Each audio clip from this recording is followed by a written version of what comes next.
இந்த பதிவு பார்க்க போகிற அத்தனை அன்பர்களுக்கும் அடியார்களுக்கும் எல்லாருக்கும் என்னுடைய பணிவான வணக்கங்களை தெரிவிச்சுக்கிறேன்.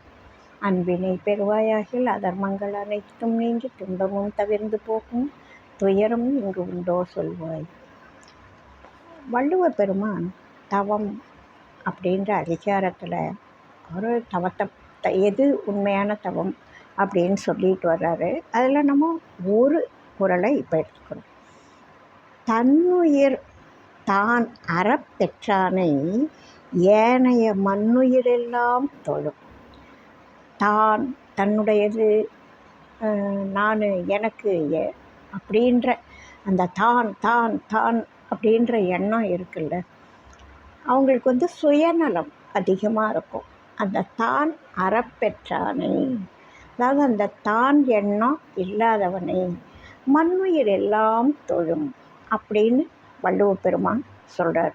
அந்த சின்ன வட்டம் தான்ற சுயநல வட்டத்திலேருந்து வெளியில் எல்லா உயிரும் நமக்கு எப்படியோ அதே மாதிரி தான் மற்ற எல்லா உயிருக்கும் இருக்கும். நம்ம போல தான் மற்ற உயிரினங்களும், அதுங்களுக்கும் வலி இருக்கும், இன்பம் துன்பம் இருக்கும். நம்ம மற்ற உயிரினங்களை ஏளனமாகவோ கஷ்டமாகவோ படுத்தக்கூடாது அப்படின்னு நினைக்கிறாங்கல்ல. அந்த தான்ற வட்டத்திலேருந்து வந்தவங்களை மற்ற உயிரினங்கள் தொழும் அப்படின்னு சொல்கிறார். தாய்மான சுவாமிகள் சொல்கிறாரு, எவ்வுயிரும் என்னுயிர் போல் எண்ணி இறங்கிடவும் நின் தெய்வ அருள் கருணை செய்வாய் பராபரமே அப்படின்னு ஒரு பராபர கண்ணியில் சொல்கிறாரு.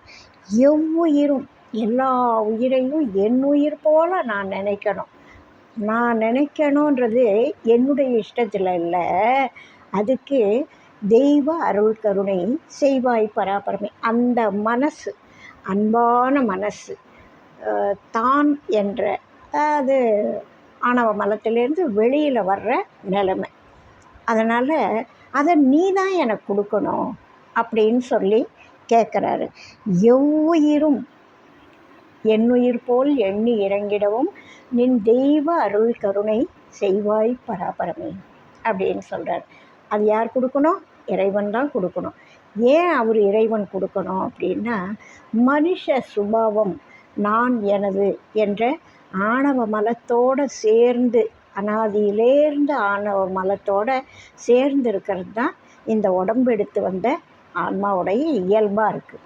அந்த இயல்பு நிலையிலேருந்து நம்ம கொஞ்சம் மாறி வெளியில் இந்த முதிர்ந்த நிலைக்கு வரணும் அப்படின்னா, அந்த நிறைவான அன்புக்கு, புத்தர் சொன்ன அன்பு, திருமூலநாயனார் சொன்ன அன்பு, அன்பே சிவம், அந்த நிலைமை வரணுன்னா அதுக்கு இறைவனுடைய அந்த கருணையினால தான் நம்ம மனசில் இருக்கிற அந்த தான் போகும், ஆணவம் போகும். அந்த மலத்தை அறுக்கக்கூடிய ஆற்றல் இறைவன்கிட்ட மட்டும்தான் இருக்குது.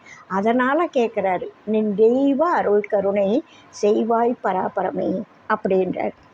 அதே கருத்து வள்ளுவ பெருமான் சொன்னது, தாய்மானார் கேட்டது. அதே மாதிரி நம்ம ரெட்டியப்பட்டி சுவாமிகள் என்ன சொல்கிறாரு, தன்னுயிர் போலவே மண்ணுயிர் காப்பதும் சத்தியம் என்று நடக்கும்படி செய்த ஆதி பராபரமே அப்படின்னு சொல்கிறார்.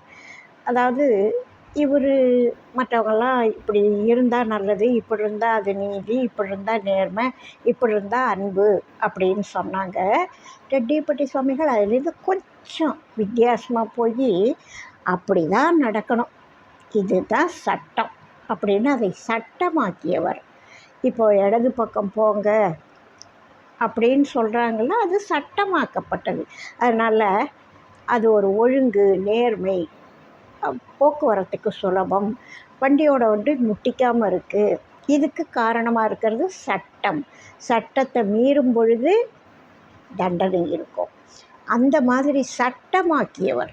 அதுக்காக என்ன சொல்கிறாரு, தன்னுயிர் போலவே மண்ணுயிர் காப்பதும், என் உயிரை நான் எப்படி காப்பாற்றிக்கிறனோ அதுபோல் மண்ணுயிர், பிற உயிர்களை நான் காப்பாற்றுறதும், அதுக்காக அன்பு செலுத்துறதும், அக்கறை எடுத்துக்கிறதும், தப்பு பண்ணாமல் இருக்கிறதும், தொந்தரவு பண்ணாமல் இருக்கிறதும், மற்ற உயிரினங்களுக்கு தொந்தரவு பண்ணாமல் இருக்கிறதும், சத்தியம் என்று நடக்கும்படி செய்த அப்படின்னு கொஞ்சம், அதாவது அப்படி இருக்கணும்னு கேட்காம நடக்கும்படி செய்த அப்படின்னு சொன்னதுக்கு காரணம் இதுதான். இந்த அருட்சட்ட நெறியை கொடுத்தது, வகுத்து கொடுத்தது, தொகுத்து கொடுத்தது விநாயக பெருமான்.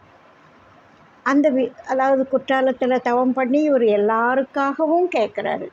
ராஜவிருட்சம் சிவமாய் இன்வேம்பு சக்தியதாய் ஆசையுடன் வந்தே அமைந்து வெகு நேசமுடன் புத்திரனை பெற்றார் இப்பூதலத்தில் எல்லோரும் முத்தி பெற என்றே முதல். எல்லாரும் முத்தி அடையணும். யார் எல்லாரும் முத்தி அடையணும்?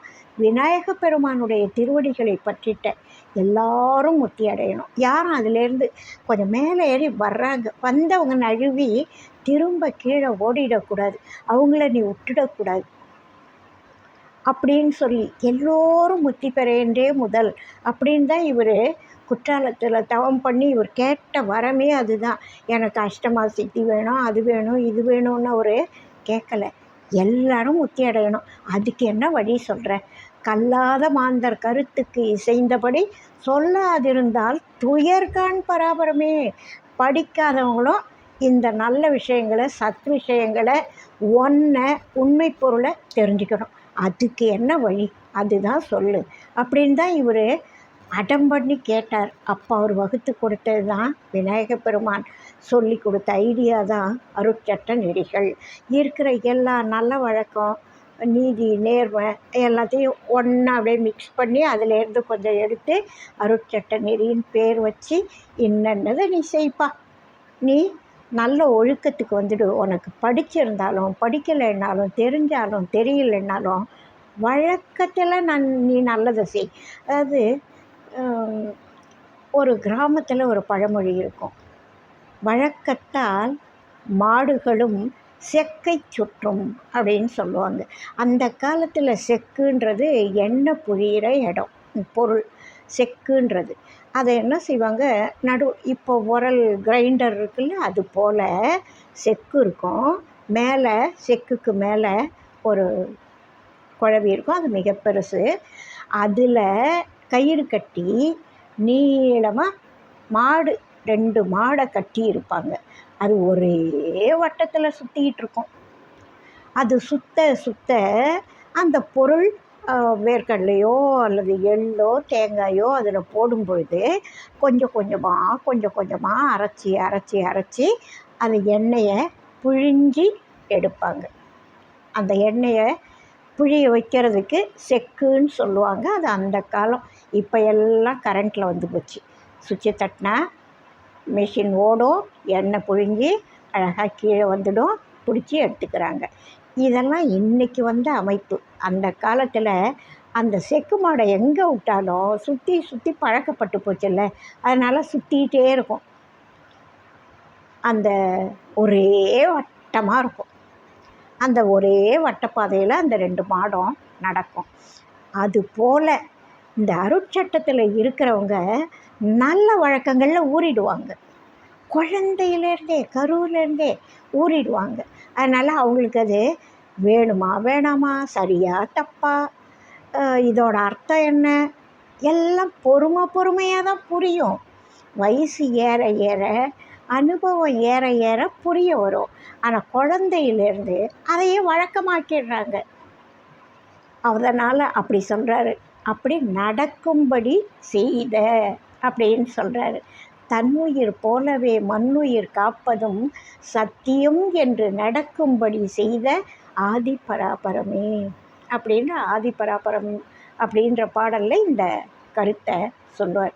அதுபோல் முன்னோர்கள் சொன்ன எல்லா நல்ல விஷயங்களையும் ப்ராக்டிக்கல் கிளாஸ், அதுதான் அருட்சட்ட நெறி. வேறு புதுசாக அதில் பயப்படுறதுக்கோ சந்தேகப்படுறதுக்கோ எனக்கு தெரியாது எனக்கு முடியாதுன்னு சொல்கிறதுக்கோ அதில் ஒன்றுமே இல்லை. யாரெல்லாம் ஆன்மீக ஈடுபாடு வேணும் அப்படின்னு நினைக்கிறாங்களோ நம்பி அருட்சட்டத்தை ஏற்றுக்கலாம்.